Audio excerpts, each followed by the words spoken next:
मैं जब भी ज़िंदगी में कमज़ोर पड़ता हूँ, मैं इस स्टोरी को याद करता हूँ और यकीन मानो इसे सुनने के बाद मैं काफ़ी मोटिवेट हो जाता हूँ। और ये स्टोरी है महाभारत की, जब कर्ण मर रहा था। जब अर्जुन ने उसके गर्दन पे बाण मारा था और कर्ण मर रहा था, तो कर्ण के मन में बहुत सारे सवाल थे। वो कर्ण बहुत विचलित था। तो पास में उसको वासुदेव दिखे, भगवान श्री कृष्ण दिखे। तो उसने भगवान श्री कृष्ण से कहा, हे वासुदेव, मैं बहुत विचलित हूँ, मेरे मन में बहुत सारे सवाल हैं। मैं आपसे चाहता हूँ कि उन सारे सवालों के जवाब दे, नहीं तो मेरी आत्मा को शांति नहीं मिलेगी। तो कृष्ण बोले, बताओ कर्ण, क्या बात है। तो कर्ण ने बताया कि देखो, जब मैं पैदा हुआ तो मेरी माँ कुंवारी थी, इसलिए मुझे गंगा में बहा दिया गया। इसमें मेरी क्या गलती थी। और जब मैं बड़ा हुआ तो मेरी रुचि शस्त्र में डेवलप हो रही थी, तो मेरे आसपास वाले मेरा मजाक उड़ाते थे कि तुम सूतपुत्र होकर के ये सब कर रहे हो, इसमें मेरी क्या गलती थी। जब मैं थोड़ा और बड़ा हुआ और द्रोणाचार्य के पास सीखने के लिए गया, तो द्रोणाचार्य ने भी मुझे ये कहकर भगा दिया कि तुम सूत्रपुत्र हो, तुम शस्त्र नहीं चला सकते। अरे मैं सूत्रपुत्र हूँ तो इसमें मेरी क्या गलती है। मैं झूठ बोलकर भले ही परशुराम से शिक्षा ले रहा था, लेकिन अंत में परशुराम ने भी मुझे श्राप दे दिया। वो इसलिए कि मैं उनकी दर्द को नींद न खुल जाए, इसलिए सारा दर्द मैं खुद ही सह रहा था। अपने गुरु को तकलीफ नहीं देना चाहता था, तो इसमें मेरी क्या गलती है। और इतना ही नहीं, जब मैं शब्द भेदी बाण का प्रैक्टिस कर रहा था, तो गलती से मेरा बाण एक बछड़े को जाकर लग गया। और बछड़े के मालिक के पास जाकर मैंने विनती करी, हाथ जुड़ा कि गलती से लग गया, मैंने नहीं देखा, मुझे माफ कर दो। लेकिन उस बछड़े के मालिक ने मुझे श्राप दे दिया, इसमें मेरी क्या गलती है। और इतना ही नहीं, जब द्रौपदी का स्वयंवर में ही मुझे सब सूत्रपुत्र कहकर मेरा मजाक उड़ाया। माँ कुंती मुझे अपने बेटे होने का रहस्य तब बताया जब उन्हें डर था कि मैं उनके बेटों को मार न दूं। पूरी जिंदगी भगवान मुझे किसी से प्रेम मिला है, किसी से सम्मान मिला है, तो वो सिर्फ दुर्योधन से मिला है। और अगर मैंने दुर्योधन का साथ दिया तो मैंने क्या गलती करी। तो कृष्ण क्या कहते हैं, ध्यान से सुनिएगा।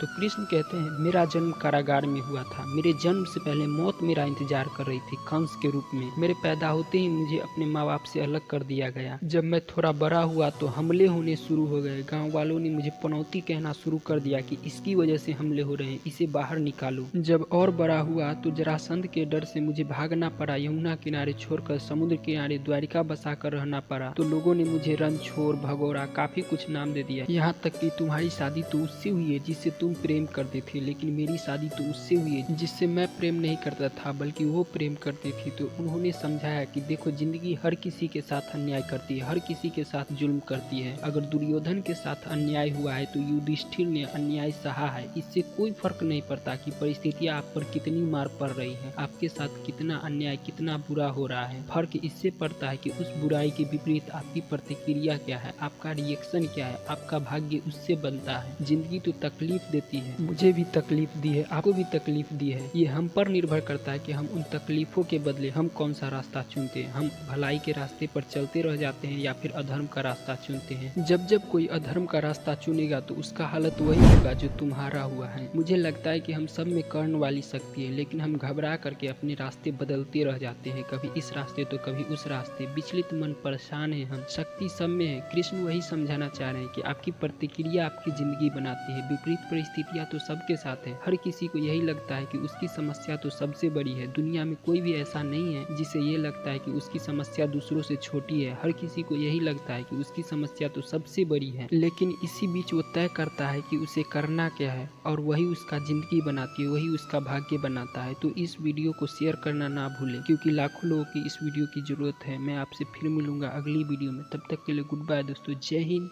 जय भारत।